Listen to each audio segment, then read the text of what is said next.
Buenas tardes con todos. Estamos en este espacio de elucubraciones sobre economía y en esta oportunidad queremos conversar un poco sobre la importancia de planificar el desarrollo urbano, para lo cual tenemos como invitado al arquitecto Carlos Paredes. Hola Carlos, buenas tardes. ¿Qué tal, Juan? ¿Cómo estás? Buenas tardes. Aquí a Buenas tu tardes, Carlos. disposición. ¿Qué tal? Eh, hacía esta había convocado, digamos, este conversatorio porque había leído un poco en tu Facebook referente a esta consulta pública llamando a participar para la elaboración o hay que dar una alguna observación o alguna idea respecto al plan de desarrollo metropolitano de Chiclayo Lambayeque. Explícanos un poquito de qué se trata esta consulta pública.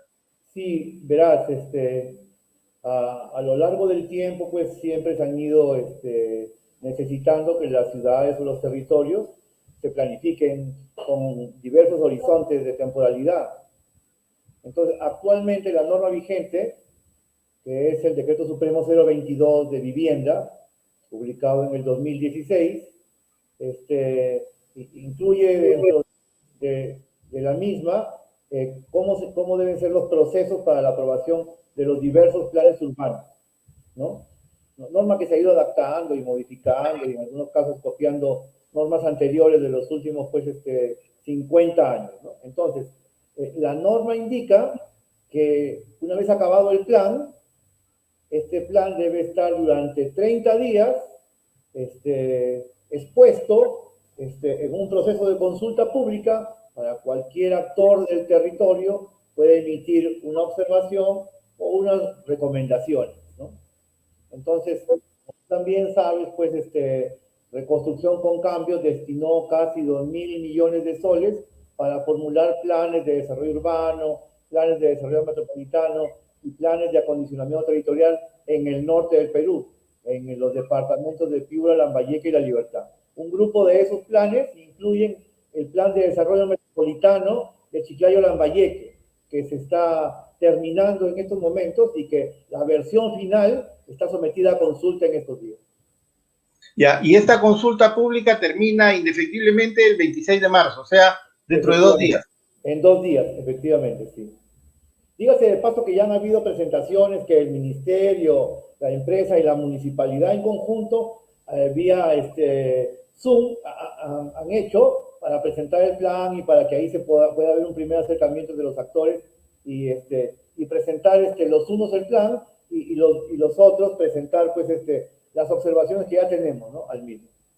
¿Y estas observaciones o comentarios ante quién o dónde es que se tienen que presentar? Bueno, en ese mismo enlace que había indicado, allí un poquito más abajo se encuentra justamente el enlace del Ministerio de Vivienda, que tiene una suerte de repositorio digital, en el cual con un formato que dice adjunta, uno presenta la observación o recomendación, ¿no?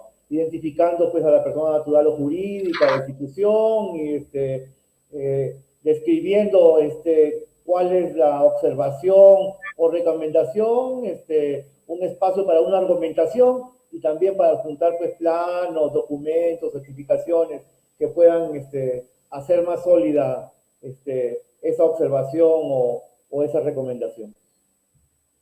Bien, a este respecto, justamente sobre el tema de la necesidad de planificar el desarrollo urbano,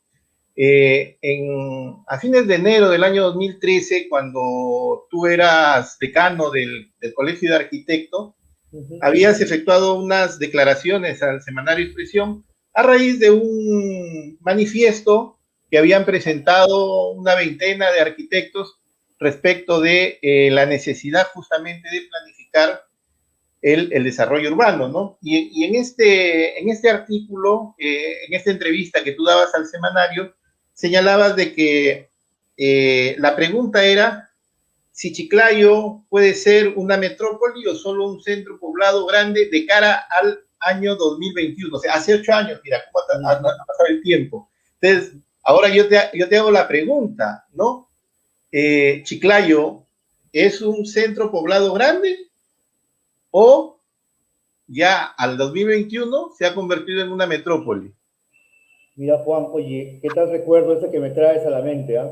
Me acuerdo, es un recuerdo muy genial porque recuerdo que en aquel año, estaba creo que en el segundo año de mi gestión como decano, y logramos hacer una cosa de verdad genial, porque esos 20 arquitectos que firman allí no son 20 arquitectos cualquiera. Esos 20 arquitectos eran todos los directores de escuela y decanos de las escuelas de arquitectura de Chiclayo en aquella época, y todos los paz decanos que habían habido en el colegio en la regional Lambayeque. O sea, todos los directivos arquitectos de la parte académica o de la parte institucional firmaron de acuerdo un documento que se llamó, el manifiesto se llamó El Estado de la Ciudad, en la cual calificábamos el estado en la que la ciudad de Chiclayo se encontraba en aquella época. No hemos avanzado poco o nada desde aquella época. Y sí, creo que tranquilamente entramos hoy día en la calificación de ser un pueblo grande y que aspira a ser metrópoli, pero depende justamente de los planes que estamos decidiendo en estos días, si somos la metrópoli que nos merecemos o si seguiremos siendo en realidad una mancha urbana difusa en medio de un valle en el norte del Perú. En esta misma entrevista tú señalabas la necesidad de que las 5 escuelas, decías, no sé si hasta ahora seguirán existiendo 5, sí, las 5 escuelas de arquitectura que existían en Lambayeque, debían articular, ¿no? Sus planes curriculares con la finalidad de enfocar o tener una misma visión, digamos, de desarrollo urbano para Lambayeque y cuál es el aporte que los arquitectos podían hacer en ese sentido. ¿Se logró este trabajo, Carlos, de poder articular, digamos, los planes curriculares de estas escuelas? Bueno, lamentablemente, eso no se logró, pues ya sabes tú que hablar de universidades es también hablar pues de estructuras que en alguna medida iban en caminos diferentes. Mira, recordemos esos tiempos, ¿no? La Universidad Nacional, en la que yo soy catedrático, siempre ya venía teniendo problemas en aquella época, iba en cierta dirección, a la que luego desembocó en una todavía mucha más trágica con la gestión que se acaba de ir hace poco, ¿no? La UDC también tenía su propia problemática, recordémosla con Alberto, ¿no? Y pues la CIPAN tenía su agenda particular, ¿no es cierto? Y la USAC su propio direccionamiento y preocupaciones, y entonces no se pudo, lamentablemente no pudimos ir un poco más allá. La idea era convertir a Chiclayo desde el punto de la academia arquitectónica en un foco, ¿no? Pero que no sea un foco independiente en cada universidad, sino que dejando egoísmos personales e institucionales, nos convirtiéramos en algo así como un consorcio, ¿no? Liderado por el Colegio de Arquitectos, de tal manera que nos proponíamos a que cada universidad, en vez de hacer pequeños eventos o pequeñas circunstancias, cada una hiciera un solo evento grande de rango internacional, trayendo a un top star de la arquitectura, ¿no? Concentrando todas sus posibilidades de contactos y de economía, y así tendríamos a lo largo del año como que 6 eventos magistrales que nos permitieran efectivamente a todos participar como que de ese tipo de inyección cultural y tecnológica en el tema de la arquitectura. No se ha podido, tú sabes que es muy difícil, es muy competitivo el campo de la universidad privada, ¿no? Se compiten los nichos de mercado unos con otros, así que eso era bien difícil de concretar, ¿no? Hoy, de cara al bicentenario, ya falta poco, digamos, ¿no? ¿Cómo visionas la ciudad de Chiclayo al, digamos, 2050, por ejemplo? Sí, pues lo que pasa es que nos encontramos justo en un punto de inflexión, ¿no? O nos podemos ir para arriba, o seguro que nos podemos venir para abajo, ¿no? Una media docena de factores, independientemente, podrían hacer que eso ocurra, ¿no? Uno que tú conoces muy bien, ¿no? El tema de la provisión de servicios de agua potable y alcantarillado para el área metropolitana. O sea, por más cosas que hagamos, etcétera, si eso no tenemos, entonces nada, no va a haber crecimiento, no van a haber empresas que busquen ubicarse acá, o sea, este va a ser un lugar que va a estar totalmente estancado. Así que los planes asociados a la infraestructura subyacen cualquier posibilidad de desarrollo, se encuentran allí y son como que un requisito. Y es una pena que los años pasen y no abordemos esto con la seguridad que eso demanda, ¿no? Por otro lado, la competitividad del territorio demanda contar con todos los elementos de conectividad hacia el exterior, ¿no? No contar con un puerto, o sea, dejar el puerto fuera de la agenda regional y de la agenda metropolitana, no considerarlo, no ir detrás de él, significa también perder esa conexión y trabajar más bien para los puertos liberteños y piuranos, que son los que en este momento están llevando todas nuestras posibilidades de exportación, ¿no? Por el mismo lado, ¿no? Si a la hora de generar planificación urbana no pensamos en que tiene que haber efectivamente territorio, tierra, que tenga cierto costo no oneroso, cierto costo como barato para poder generar proyectos de vivienda social, entendiendo que al 2040, 2050 estamos hablando de un déficit que supera las 100.000 unidades de vivienda, ¿no? O sea, si hablamos de esa realidad y simplemente nos planteamos en el territorio cercano, ¿no? Donde el metro cuadrado puede estar 100, 150, 120 dólares el metro cuadrado, cuando para hacer vivienda social se requiere como máximo terrenos de 10 dólares el metro cuadrado. Si no preveemos eso, entonces vamos a estar rodeados de vivienda informal, de lotización, de engaño con trazado y tizado en terreno, simplemente metiendo en la pobreza a millones de familias que creen que eso es legal, ¿no? Y así por el estilo podría yo enumerar otros factores más que son decisivos, ¿no? Si no tenemos un sistema de movilidad urbana sostenible, o sea, si no acabamos con todos estos temas que hacen que dependamos de la mototaxi, del taxi, o sea, de ir en un solo vehículo en vez de tener una suerte de líneas como el metropolitano en Lima, si no pensamos en eso, pues no vamos a llegar al 2050 siendo una ciudad, sino siendo un pueblo grande, ¿no? Y así un par más de cosas podría mencionarte al respecto, que son vitales para pensar en el desarrollo urbano y en la competitividad territorial. Un problema que ya no es de futuro, sino es muy actual, es el que habías mencionado respecto a la falta de agua, por ejemplo, ¿no? Las dos plantas de tratamiento con que cuenta Chiclayo están trabajando casi al 100%. Sin embargo, los proyectos no dejan de darse y EPSEL sigue otorgando factibilidades de agua, por ejemplo. Lógicamente, nosotros sabemos de que Chiclayo, como distrito, ya horizontalmente no tiene hacia dónde crecer, y lo que está haciendo está creciendo de manera vertical en algunas zonas. ¿Por qué es que seguimos haciendo pequeñas inversiones y no vemos el problema de manera macro, ¿no? Una solución real al problema de la falta de agua, ¿no? Con estas dos plantas que ya prácticamente están trabajando al 100%. Eso es lo que nosotros también nos preguntamos, ¿no? Porque mira, a ver, estamos hablando de un área metropolitana que bordea las 800.000 habitantes, ¿no? Y nos ponemos en hipótesis de desarrollo que son bastante conservadoras, ¿no?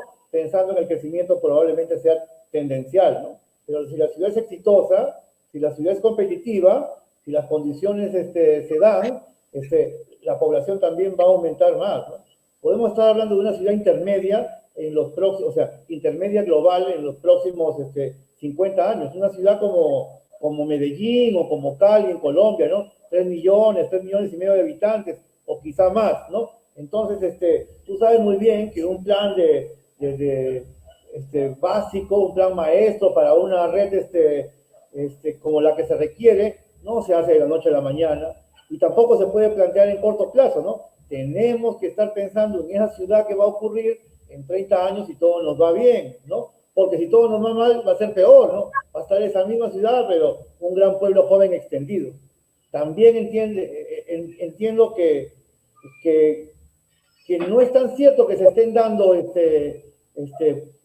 tantas licencias como se dicen, ¿no? Nosotros trabajamos en esas circunstancias, nos parece más bien de los colegas que están alrededor que la velocidad con la que se dan licencias, de repente por lo mismo, por otras cosas, o sea, porque en realidad la empresa debería proveer el servicio, debería preocuparse por tener servicio para poder otorgar licencias. Ese es el trabajo de esta empresa, ¿no? Y al no darlos, al restringir o bajar la velocidad o retardar la entrega de licencias, al único que estamos favoreciendo es al traficante de tierras, es aquel que vende informalmente solamente área agrícola disfrazada de urbana, es aquel que engaña lotizando y vendiendo una propiedad cuando no tiene factibilidad, pero sabe que lo hace en esas condiciones y peor todavía, está haciendo eso para que al final se cargue con eso, como es una venta informal de terrenos agrícolas o de terrenos seriazos como si fueran urbanos, o sea,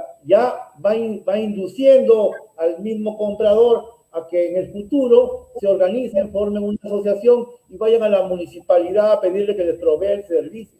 O sea, finalmente se está ahuyentando el desarrollo planificado, el desarrollo con licencia de habilitación urbana, el desarrollo con alguna alternativa de solución al sistema de agua para en realidad acorralar al chiclayano, direccionándolo hacia una venta justamente que lo único que va a hacer es urizar la ciudad y complejizar más el problema del agua y el desaguo.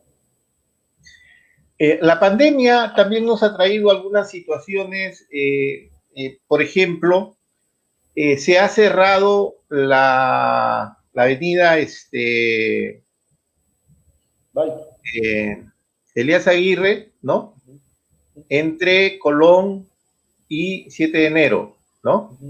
Y la avenida San José también entre el mismo 7 de enero y Teatro. La pregunta es, y es algo que yo lo conversaba con un amigo en común, Jorge Inchausti, en algún momento, sobre, ¿es factible que Elías Aguirre se pueda convertir en un jirón, ¿no? Y dejar de circular vehículos por ahí? Sí, mira, hace 30 años cuando yo estaba en la universidad, ya eso estaba planificado en el plan director de aquella época. Y nosotros en la universidad ya hacíamos proyectos vinculados con eso. Hace 30 años, 40 años, que eso ya está planificado. Todos los planes urbanos lo consideran. El plan urbano que formulamos teniendo a mí como director hace 10 años, también lo incluyó. Esa y otras calles más. Sin embargo, hay cierto temor de la autoridad y hay una presión del comerciante instalado allí por aplicarlo. ¿Por qué? Porque se cree que en realidad son exitosas comercialmente esas calles porque pasan autos. Cosa que en cualquier ciudad del mundo ya está totalmente desterrado. Es más, el mecanismo comercial mejor elaborado y estudiado es el mall. Y el mall ya estudió claramente hace 100 años cómo compran las personas. Y segrega al automóvil y todo el mundo entra a pie. El mall es una metáfora de un centro de una ciudad chiquito, donde hay una calle principal peatonal, donde uno camina y va entrando a hacer sus compras. Así, de esa misma manera, debería operar el centro. Un área peatonal donde uno baja a comprar, donde uno va caminando, donde tiene las condiciones para estar, para tener una sombra, para que haya una banca, para poder sentarse y comer un helado mientras va comprando. Exactamente así es como es. O sea, no sé por qué cuesta entender tanto una idea que está aprobada y reprobada. Todos los centros de las ciudades están en una fuerte tendencia vertiginosa a ser peatonalizados, ¿no? Nadie compra desde la ventana de un taxi. Eso es imposible. Las cosas no son así comercialmente. Uno va a Miraflores y en el entorno del Parque Kennedy, la mayor parte de las calles que llegan ahí ya son de uso peatonal o mixto. En el centro mismo de Lima, una buena cantidad de calles ya han sido peatonalizadas totalmente o son semi-peatonales. Pueden pasar personas y también pueden pasar vehículos. Es cierto, el urbanismo sostenible considera que el vehículo debería ser progresivamente retirado, pero no totalmente, hay que coexistir con él. Pero es evidente que por la sección de la vía, o el ancho de la vía, por ejemplo, Elías Aguirre, La Point, ¿no? Tendrían que ser totalmente peatonales, y San José, María Ízaga, tendrían que ser semi-peatonalizadas, tendrían que aumentarse el tamaño de sus veredas para reducir el espacio que el vehículo tiene ganado, ¿no? En estudios que hemos hecho en la academia, justamente sobre eso hemos llegado a medir que hay secciones de vía en el centro donde el 70%, 75% del espacio de una vía, de la sección, es para el vehículo, y solamente el otro 30, 25 o 20% es para las personas, cuando siempre la ciudad ha sido para la gente. Esto que mencionaba respecto a lo de los malls nos lleva a la idea y al concepto de zonificación, por ejemplo, ¿no? A raíz del cambio de zonificación de Lurín, Augusto Ortiz de Ceballos decía de que era un absurdo que la zonificación ya no es usada en otros países desde hace 20 o 30 años, ¿no? Él decía de que la gente necesita cerca a su casa todo, ¿no? Y mencionaba lo que decía, por ejemplo, la alcaldesa de París, en el sentido de que la ciudad de 15 minutos, es decir, yo necesito estar cerca de casa y en 15 minutos debo encontrar lo que busco: comida, servicios, recreación, empleo, y hacerlo o caminando o usando una bicicleta, ¿no? ¿Qué piensas al respecto? Sí, claro, yo estoy totalmente de acuerdo, sino que, o sea, hay que explicar esto bien, o sea, un poco más detalladamente para que se entienda en qué consiste. O sea, la zonificación es un concepto que aparece en los años 30 en Europa, ¿no? Un grupo de arquitectos reunidos en los congresos internacionales de arquitectura, en el cuarto para ser exactos, liderados por un maestro grande como Le Corbusier, emiten un manifiesto que se llamó la Carta de Atenas.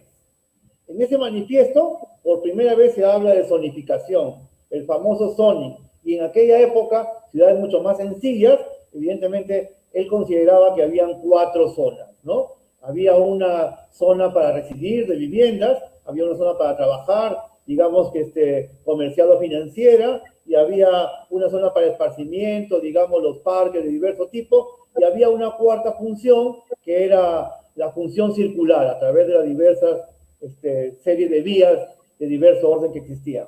Con el correr del tiempo, pues, las ciudades han ido complejizando, ¿no? Siendo más grandes y siendo más complejas. Y ese modelo del zoning a ultranza, ese modelo del zoning cerrado, que era solamente ese uso y nada más, alrededor de los 60 colapsa, ¿no? Y aparece una circunstancia compleja que es la de la hora punta, ¿no? Donde, como todos tienen que salir a esa misma hora a trabajar y los trabajos quedan como que en un mismo sitio, generalmente en el centro, pues hay un problema en la mañana cuando todos van a trabajar y hay un problema al mediodía cuando regresan y bueno, así. En una época viví en Pimentel, por ejemplo, ¿no? Y había una hora determinada en la que tenía que salir de Pimentel, porque si no salía ya me encontraba con las movilidades de los colegios que llegaban ahí y ya me tardaba 45 minutos más para salir de ese embotellamiento, ¿no? Generado pues por la hora punta. Entonces, alrededor de los 70s u 80s, pensadores como Jane Jacobs, sobre todo en Nueva York, que se pelea mucho con Moses, que era el que hacía que todo esto se mantuviera todavía en Nueva York, llega a ese mismo pensamiento, ¿no? O sea que no podemos destruir el barrio, que todo tiene que estar cerca, que uno tiene que seguir manteniéndose de esa manera, ¿no? Y a finales del siglo pasado, Jan Gehl, un danés, prueba esto de una manera más académica y obtiene efectivamente esos resultados. Que tenemos mucha información en la ciudad de todo, menos de las personas, de cómo usan la ciudad, de cómo se mueven en la ciudad. Y ahí es cuando conceptos como la ciudad de 15 minutos son válidos. Entonces, ¿cuál es el problema? El problema es cuando la zonificación es una zonificación muy cerrada, cuando no permite compatibilidades de uso. Por suerte, acá en el Perú podemos poner compatibilidades. Esas compatibilidades tienen que ser de amplio espectro, ¿no? El único uso de suelo que no tiene compatibilidades, que tiene que quedar segregado siempre, es el uso industrial.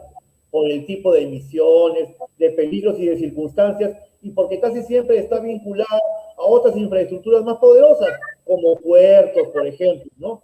Que son donde están las zonas, por ejemplo, de actividades logísticas, ¿no?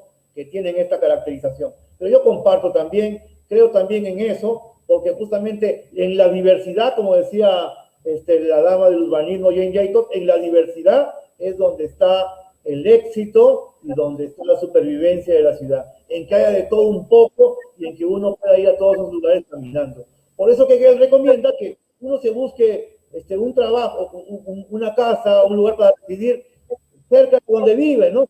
¿Cuánto tiempo emplea uno en irse a trabajar? ¿Cuánto tiempo demanda atravesar el área metropolitana? Por ejemplo, yo soy profesor en la Pedro, ¿no? Ahora porque estamos en pandemia, pero si estuviéramos en una situación normal, todos los días tenemos que salir de Chiclayo para atravesar el área metropolitana y llegar al campus en Lambayeque y volver luego a la noche, ¿no? En hora punta, cuando ya sabes cómo se pone la avenida Salaberry desde el Óvalo, Quiñones, hasta el Banco de la Nación. Entonces, ahí están las circunstancias que generan eso, ¿no? ¿Has tenido la oportunidad de revisar el plan de desarrollo urbano que ahora está en consulta? Claro. ¿Qué opinión te merece? Mira, primero es importante decir un par de cosas, y esto es casi el pensar del colegio como institución, ¿ya? O sea, necesitamos un plan metropolitano, ya lo necesitamos. Este plan que se está haciendo, lo necesitamos. Así que desde cualquier perspectiva, estamos tratando de orientar nuestros puntos de vista, comentarios como aportes, ¿no? Aún las observaciones pretenden ser aportes para que tengamos un plan mejor y para que este plan nos permita efectivamente ir en la dirección que queremos, ¿no?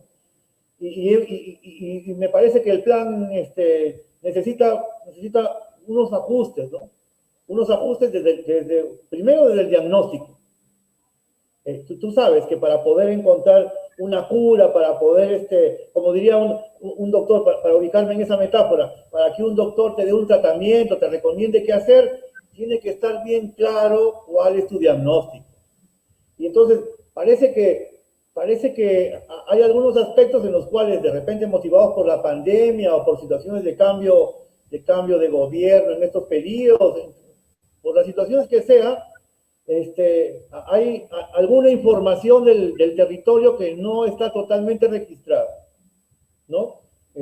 Por ejemplo, información que tiene que ver con algunas habilitaciones urbanas que están construyéndose, un proceso de construcción, ¿no?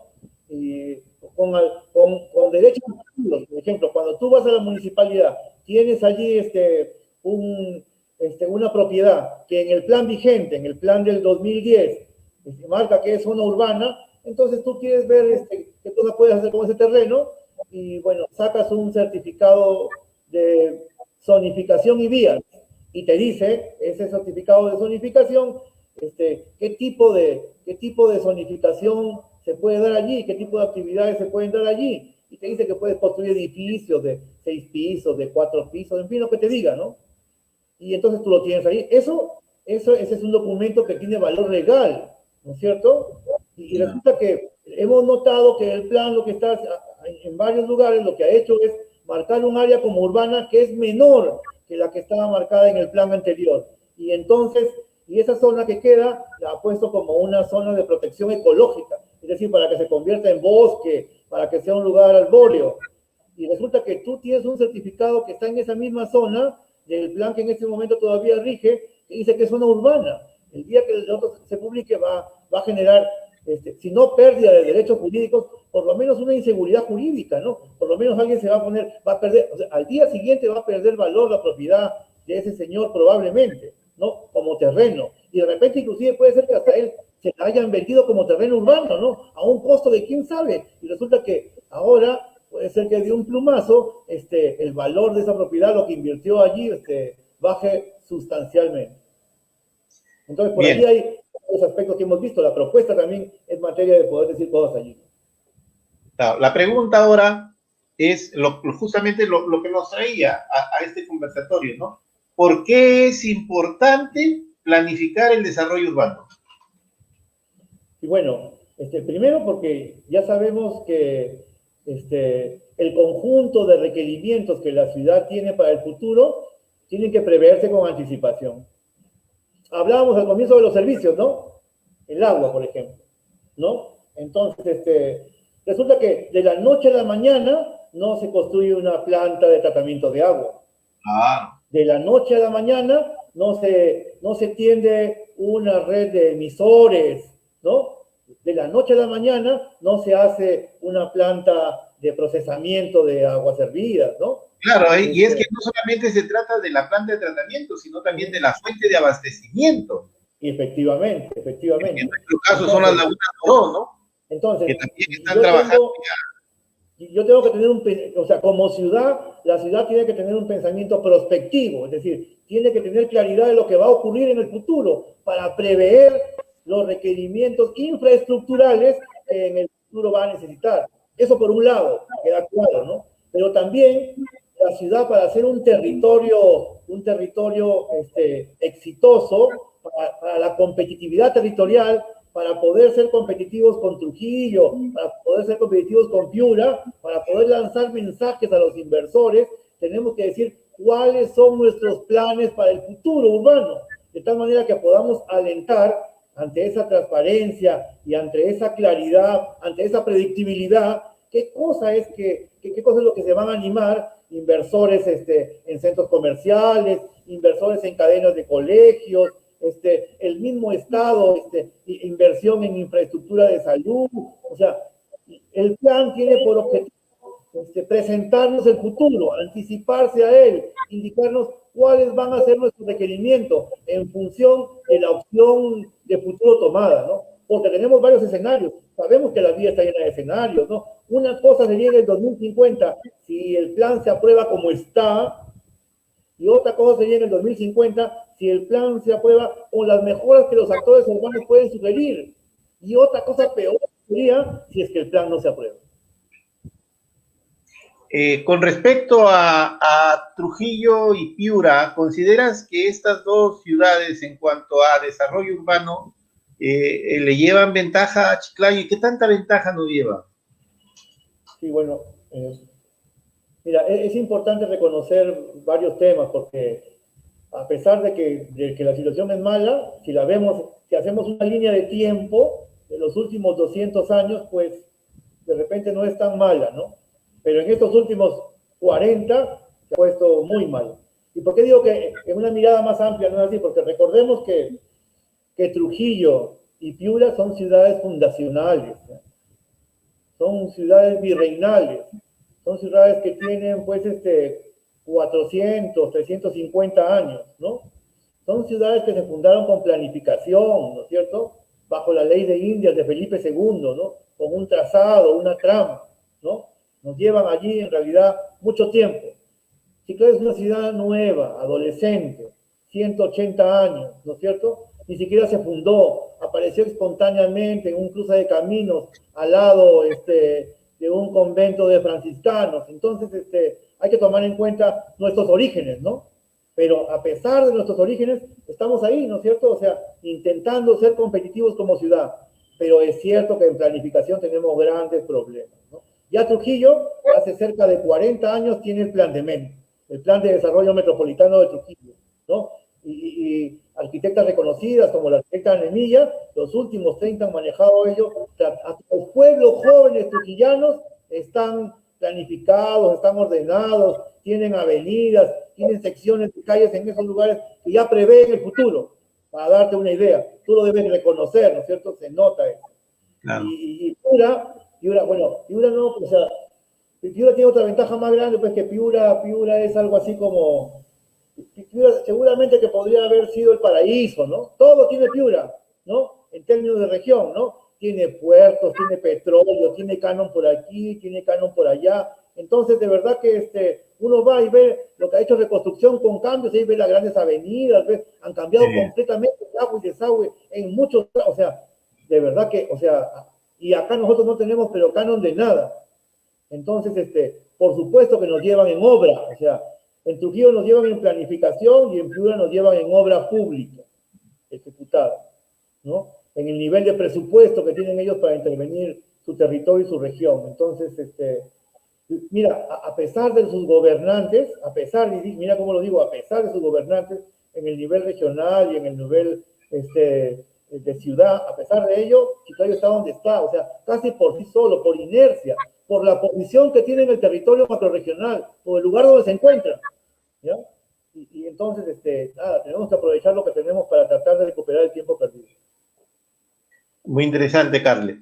Bien, cambiando un poco de tema, aparte de tu labor docente, tú también realizas una importante labor empresarial a través de una empresa como es Arconsa. ¿Qué proyectos tiene en este momento, Carlos? Cuéntanos un poco.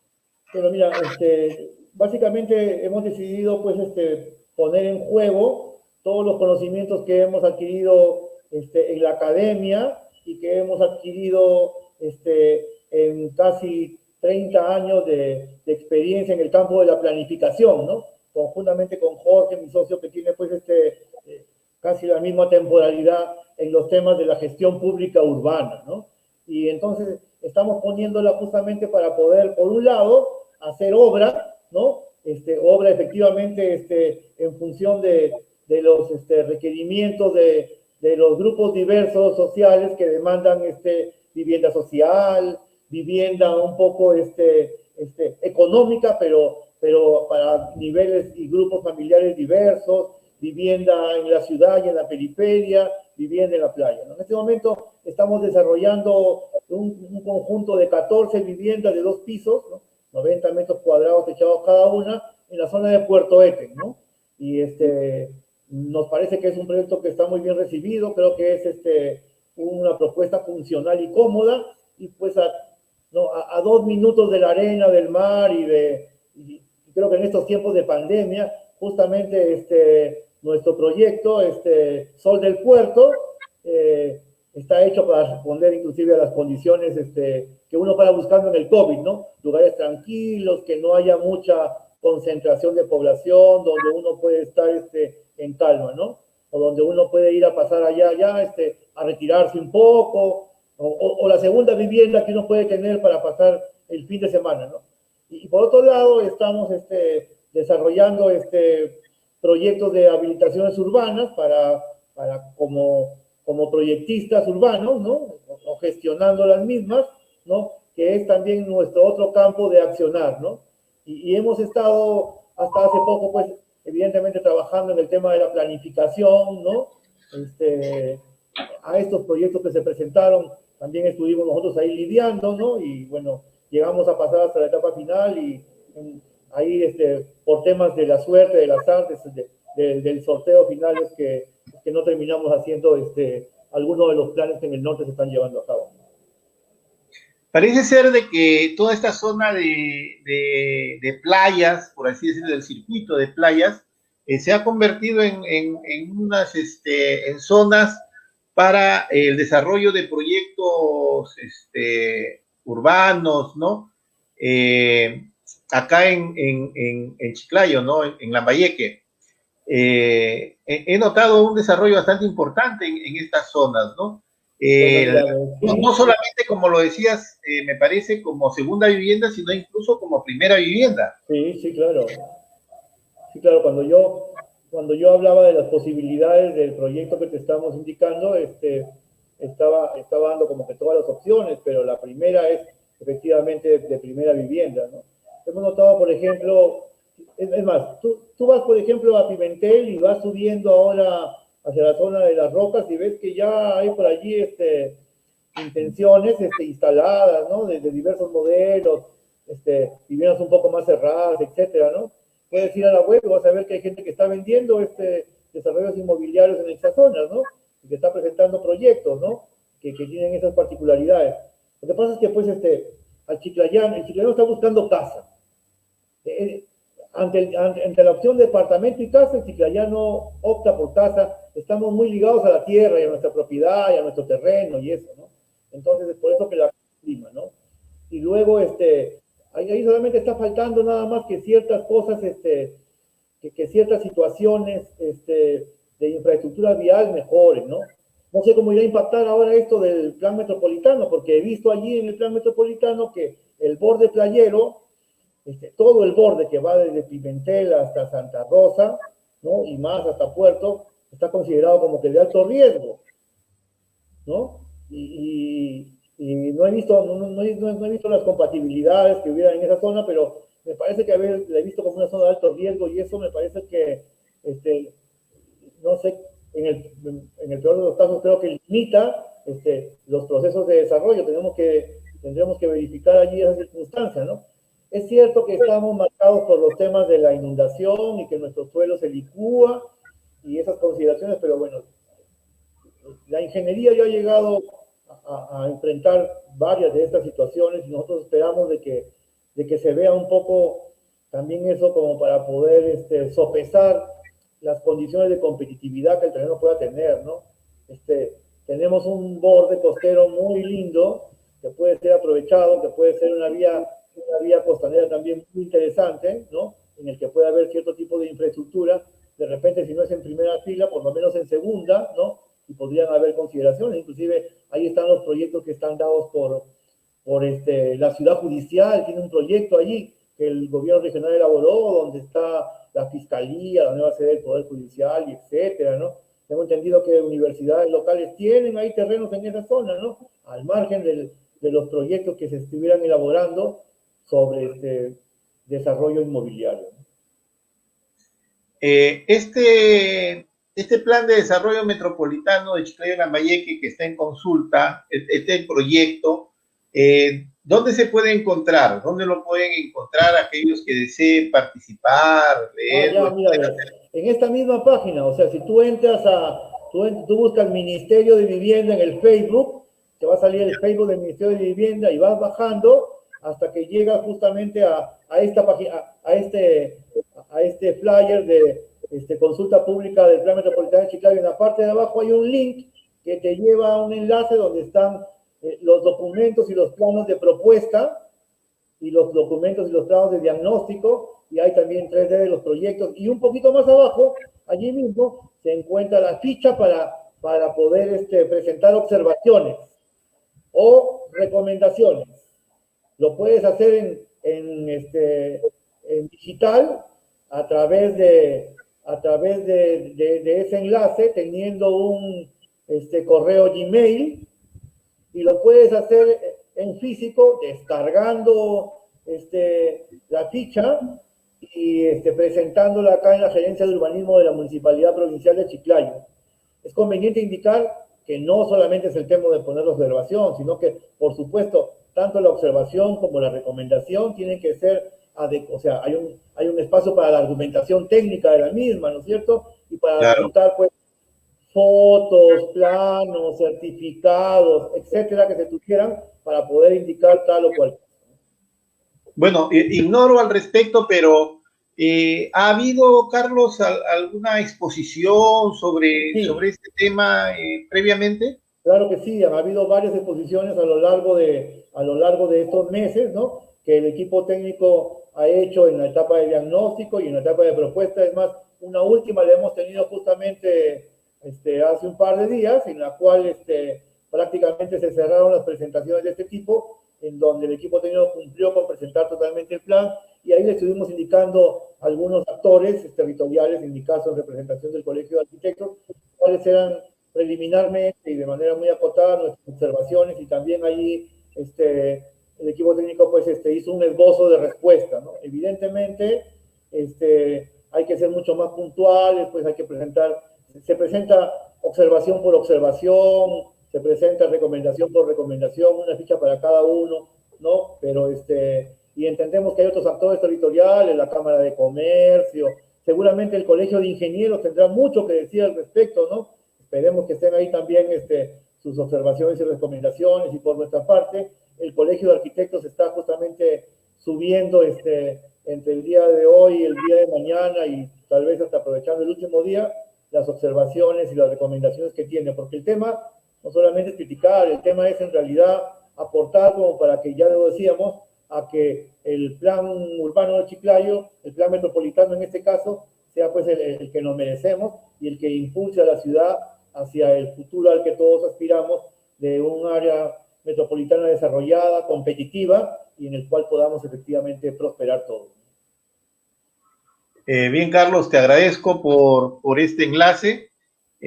Ha sido muy interesante poder dialogar sobre estos aspectos que a veces mucha gente no les da la debida importancia, ¿no?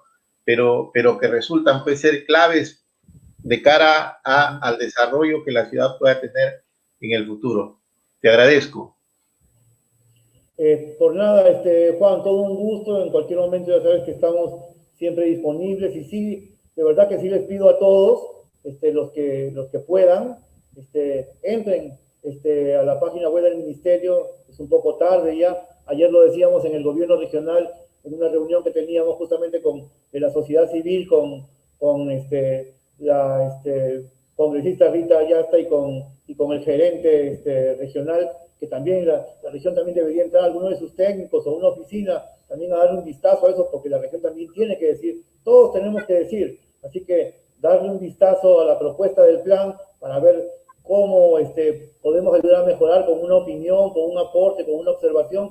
Me parece que es central, porque finalmente esta es la ciudad donde vivimos, acá viven y van a vivir nuestros hijos, y creo que tenemos derecho y también tenemos el deber de participar para poder hacer que ese futuro sea mejor. Me había olvidado de justamente hacerte esa pregunta, ¿no? Si tenías conocimiento, si ya se estaban formulando observaciones o Sí, comentarios. claro. Sí hay. Por supuesto que hay, pero hay que recordar pues que el plan tiene consideraciones sociológicas, económicas, de infraestructura, de servicios básicos, etcétera. Entonces, como que cada persona o cada institución las hace atendiendo a su orientación, ¿no? En este caso, los arquitectos estamos haciendo básicamente orientaciones urbanísticas, de uso de suelo, de trazo vial, ¿no es cierto? De las condiciones para el desarrollo, de las tendencias, etcétera, ¿no? Y imagino que los ingenieros están haciendo de infraestructura básica, de las redes y de los alimentos, y etcétera, ¿no? Para que cada quien pueda aportar desde su expertise. Muy bien, Carlos. Nuevamente, muchísimas gracias y espero que esta no sea la última vez que podamos conversar y poder darle a conocer un poco a nuestra población sobre estos temas tan importantes para el desarrollo. Gracias, Carlos. Con todo gusto. Estamos siempre a disposición, Juan. Buenas tardes. Muchísimas gracias.